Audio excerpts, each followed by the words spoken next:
नमस्कार बच्चों बच्चों रुचिरा भाग 2 के पाठ 3 को आज हम पढ़ेंगे। इस पाठ का नाम है स्वावलंबनम यानी कि आत्मनिर्भरता। और प्रस्तुत पाठ में दो मित्रों की कथा के द्वारा वर्णन किया गया है कि स्वावलंबी यानी कि आत्मनिर्भर मनुष्य सदा सुखी रहता है, पराधीन व्यक्ति दुखी होता है। सबको अपना कार्य स्वयं करना चाहिए। एवं इस पाठ में जो है इसके अलावा आपको संख्यावाचक शब्द, एतत् शब्द, तत् शब्द एवं समय सूचक शब्द से भी अवगत कराया गया है। इस पाठ में बच्चों क्या है कि एक तो आपको ये सीखने को मिलेगा कि जो स्वावलंबी मनुष्य होता है वो कैसे सुखी रहता है, और दूसरा जो है पराधीन व्यक्ति कैसे दुखी होता है। और उसके साथ साथ आपको ये भी इसमें शब्द सीखने को मिलेंगे, संख्यावाचक शब्द आएंगे, एतत् शब्द, तत् शब्द और समय सूचक शब्द भी आएंगे, और उनसे भी आपको अवगत होना है। तो हम प्रारंभ करते हैं पाठ को, और पाठ को पढ़ना प्रारंभ करेंगे और साथ में हम करेंगे इसका हिंदी अनुवाद। तो आइए, हिंदी अनुवाद करने से पहले क्या है कि हम इसमें कुछ शब्दार्थ दिए गए हैं, शब्दार्थ हम कर लेते हैं। तो शब्दार्थ करने का हमारा जो औचित्य है वो ये रहता है शब्दार्थ करने का कि पाठ सरल हो जाता है। तो समृद्धः धनवान, 40 स्तंभः खंबे, 18 प्रकोष्ठेषु कमरों में, 50 गवाक्षः खिड़कियां, 44 द्वाराणि दरवाजे, 36 गृहम घर, कृषक दंपत्ति किसान पति पत्नी, आडंबर विहीनम दिखावा रहित। तो ये हो गए इस पैराग्राफ के शब्दार्थ जो हम अभी पढ़ेंगे। तो एक बार हम इसका देखते हैं हिंदी अनुवाद। कृष्णमूर्ति ही श्रीकंठस्य मित्र्यास्ताम। कृष्णमूर्ति और श्रीकंठ दोनों मित्र थे। अब यहाँ पर क्या है, श्रीकंठस्य में जो है चा आया है तो इसका मीनिंग हो जाएगा और। कृष्णमूर्ति और श्रीकंठ मित्र यानी कि दोनों मित्र, आस्तम यानी कि थे। मित्र जो है वो मित्र, मित्रे, मित्राणी प्रथमा का द्विवचन है, और आस्तम यानी कि जो लंग लकार है अस धातु का, उसका प्रथम पुरुष का द्विवचन है। आसित, आस्तम, आसन, इस तरह से उसके रूप चलेंगे। उसके बाद है श्रीकंठस्य पिता समृद्धः आसीत। जो श्रीकंठ के पिता थे बहुत समृद्ध थे यानी कि अमीर थे। अतः तस्य भवने सर्वविधानि सुख साधनानि आसन।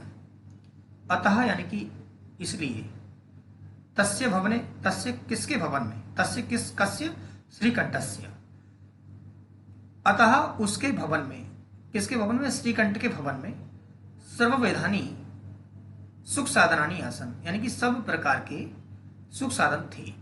तस्मिन् विशाले भवने 40 स्तंभाः आसन यानी कि जो श्रीकंठ का जो विशाल भवन था उसमें 40 जो है खंबे थे।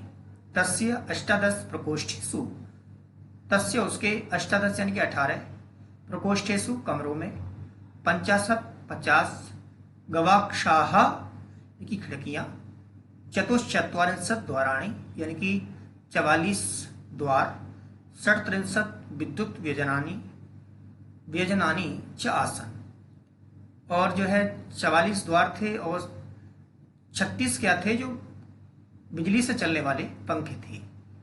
तत्र 10 सेवकाः निरंतरम कार्यम कुर्वन्ति स्म।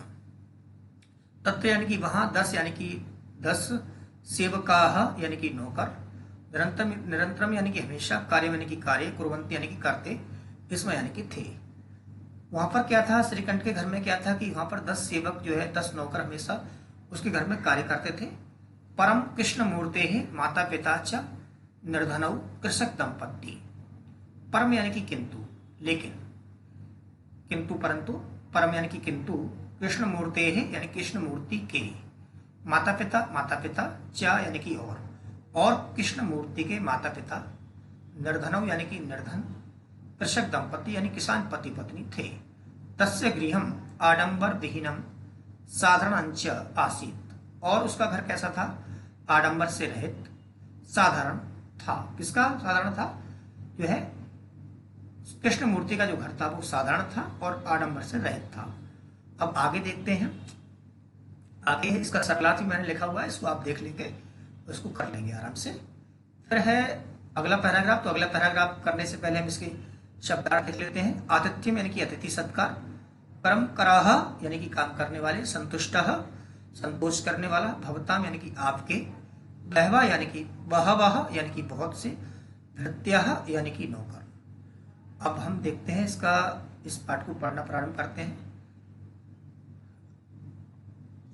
एकदः श्रीकंठः तेन सह प्रातः 9 तस्य गृहम् आगच्छत्। एकदः यानी कि एक बार, श्रीकंठः यानी कि श्रीकंठ, जो अमीर उसका दोस्त था कृष्णमूर्ति का, वो उसका श्रीकंठ नाम था। और जो श्रीकंठ था वो क्या हुआ कि वो आ गया। कहाँ आया? तेन सह, उसके साथ, किसके साथ? कृष्णमूर्ति के साथ। प्रातः यानी कि प्रातःकाल, सुबह, 9 यानी कि 9 बजे। तस्य, तस्य कस्य, तस्य किसके? कृष्णमूर्ति के। गृहम् आगच्छत् यानी कि उसके घर आ गया।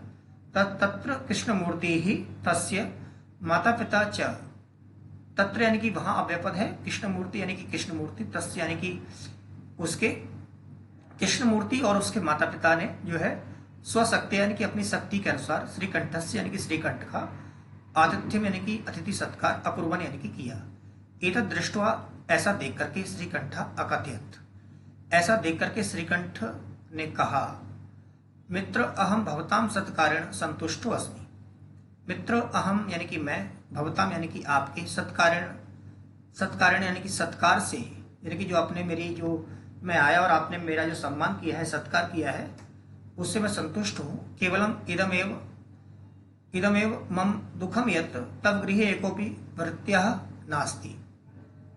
केवलम यानी कि केवल, इदमेव यानी कि इससे ही, मम यानी कि मेरा, दुखम यानी कि दुख है, यत् यानी कि जो, तव गृहे यानी कि तुम्हारे घर में, एकोपी यानी कि एक भी, भृत्य यानी कि नौकर, नास्ति यानी कि नहीं है।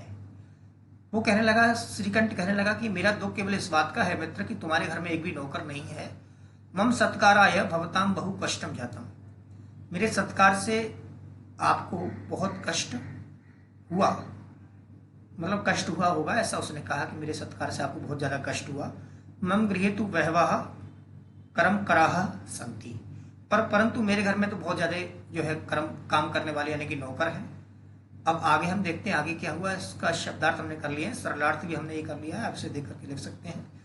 और आगे है अगला वाला जो पैराग्राफ है वो है, तदा कृष्णमूर्ति ही अवदत्, तब कृष्णमूर्ति ने कहा, मित्र ममापि अष्टौ कर्मकरः सन्ति। जब ऐसा जो है श्रीकंठ ने कहा कि तुम्हारे घर में कोई मित्र नहीं है, तब श्री कृष्णमूर्ति, उसका मित्र था श्रीकंठ का, उसने क्या कहा? तदा यानी कि तब, कृष्णमूर्ति ही यानी कि कृष्णमूर्ति ने, अवदत् यानी कि कहा, मित्र ममापि अष्टौ कर्मकराः सन्ति, यानी कि मेरे भी 8 जो है काम करने वाले हैं। तेचा, वे कौन है? और वे कौन है? 2 पादौ यानी कि 2 पैर हैं, 2 हाथ हैं, 2 नेत्र हैं और 2 जो है कान है, इति, ऐसा उसने कहा। यानी कि उसके ने कहा कि मेरे भी 8 काम करने वाले हैं। वो कौन कौन है? जो है 2 हाथ, 2 पैर, 2 आंखें, 2 कान, इस तरह से 8 मेरे जो सहायक हैं। एते प्रतिक्षणम मम सहायकाः, यानी कि ये हमेशा जो है मेरे सहायक होते हैं। किंतु तब भृत्यः सदैव सर्वत्र च उपस्थिताः, किंतु तब यानी कि तुम्हारे, भृत्यः यानी कि नौकर, सदैव यानी कि हमेशा, सर्वत्र यानी कि सब जगह, उपस्थितः यानी कि उपस्थित, उपस्थित, भवितुम यानी कि होने में, ना यानी कि नहीं, शक्नुवन्ति यानी कि समर्थ है। उसने ये कहा, जो कृष्णमूर्ति था उसने कहा कि मेरे भी जो है 8 जो है काम करने वाले हैं कि हाथ पैर आदि, लेकिन तुम्हारे जो भृत्य हैं यानी कि तुम्हारे जो नौकर हैं वो सदैव तुम्हारे साथ उपस्थित रहने में समर्थ नहीं है। तुम तो स्वकार्याय भृत्याधीना, यानी कि तुम तो अपने जो है अपने कार्यों के लिए नौकरों के अधीन हो। तुम यानी कि तुम, तू यानी कि तुम तो, स्वकार्याय यानी कि अपने कार्य के लिए, भृत्याधीना यानी कि नौकरों के अधीन हो। यदा यदा ते अनुपस्थिताः, यदा यदा जब जब, ते यानी कि वे, अनुपस्थिताः अनुपस्थित होंगे, तदा तदा तुम कष्टम अनुभवसी, कि जब जब वो अनुपस्थित होंगे तब तब तुम्हें क्या होगा? कष्ट अनुभव होगा। स्वावलंबने तू सर्वदा सुखमेव न कदापि कष्टम भवति। स्वावलंबन से क्या है? स्वावलंबन से यानी कि जो आत्मनिर्भरता से क्या है? आत्मनिर्भरता तू यानी कि तो, सर्वदा यानी कि हमेशा, सुखमेव यानी कि सुखी ही है, सुखी ही होता है, ना कदापि कष्ट भवति यानी कि आत्मनिर्भरता से हमेशा सुखी मिलता है, कभी भी कष्ट नहीं होता। तो शब्दार्थ इसके हैं स्वावलंबन यानी कि आत्मनिर्भरता, प्रतिक्षण यानी कि हर पल, अनुपस्थितता यानी कि उपस्थित नहीं है, अधीन यानी कि निर्भर, स्व कार्य यानी अपने काम के लिए, अनुभव से यानी कि अनुभव करते हैं। और जो है ये मैंने इसका हिंदी अनुवाद लिख दिया है, आप इसे लिख सकते हैं। अब आगे हम देखते हैं। श्रीकंठः अवदत्। श्रीकंठ बोला, मित्र तव वचनानि श्रुत्वा मम मनसि महती प्रसन्नता जाता। श्रीकंठ बोला, श्रीकंठ जो है वो बोला, श्रीकंठ बोला, मित्र तव यानी कि तुम्हारी, वचनानि यानी कि वचनों को, श्रुत्व यानी कि सुन करके, मम यानी कि मेरे, मनसी यानी कि मन में, महती यानी कि महान, प्रसन्नता यानी कि प्रसन्नता, जाता यानी कि हुई। श्रीकंठ बोला अपने मित्र से, कृष्णमूर्ति से, कि मित्र आपके वचनों को सुनकर के मेरे मन में बड़ी प्रसन्नता हुई। अधुना अहम अपि स्वकार्याणि स्वमेव कर्तुम इच्छामि।